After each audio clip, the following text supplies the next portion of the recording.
সাকিব আল হাসানের বিরুদ্ধে রাজধানীর আদাবর থানায় একটি হত্যা মামলা দায়ের করা হয়েছে।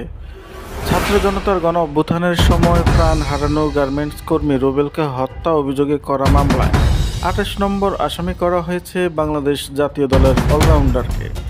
এই কঠিন সময়ে তার পাশে দাঁড়িয়েছেন জাতীয় দলের অধিকাংশ ক্রিকেটার। সাকিব আওয়ামী লীগের রাজনীতির সঙ্গে যুক্ত ছিলেন। সবশেষ দ্বাদশ সংসদে মাগুরা থেকে আওয়ামী লীগের সংসদ সদস্য নির্বাচিত হয়েছিলেন। আওয়ামী লীগের সরকারের পতনের পর তাই ছাত্র জনতার ক্ষোভের মুখে পড়েছেন সাকিবও। জাতীয় দলের বেশ কয়েকজন ক্রিকেটারের দাবি, সাকিবকে মিথ্যা মামলায় ফাঁসানো হচ্ছে। সাবেক টেস্ট অধিনায়ক মমিনুল হক তো সরাসরি বলে দিয়েছেন, প্রায় ২৮ বছর ধরে দেশের ক্রিকেটের প্রতিনিধিত্ব করেছেন সাকিব আল হাসান। দেশের ক্রিকেটে তার হাত ধরে এসেছে কত জয়। সেই মানুষটা এমন মিথ্যা মামলার আসামি।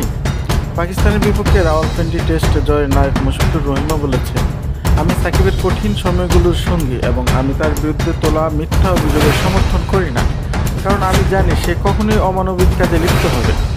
আমরা সব সময় তোমার পাশে আছি বন্ধু। জাতীয় দলের বর্তমান অধিনায়ক নাজমুল হোসেন শান্ত সাকিব ইস্যুতে নিজের অবস্থান পরিষ্কার করেছেন। সাকিব ভাই আমাদের দেশের অনেক বড় সম্পদ।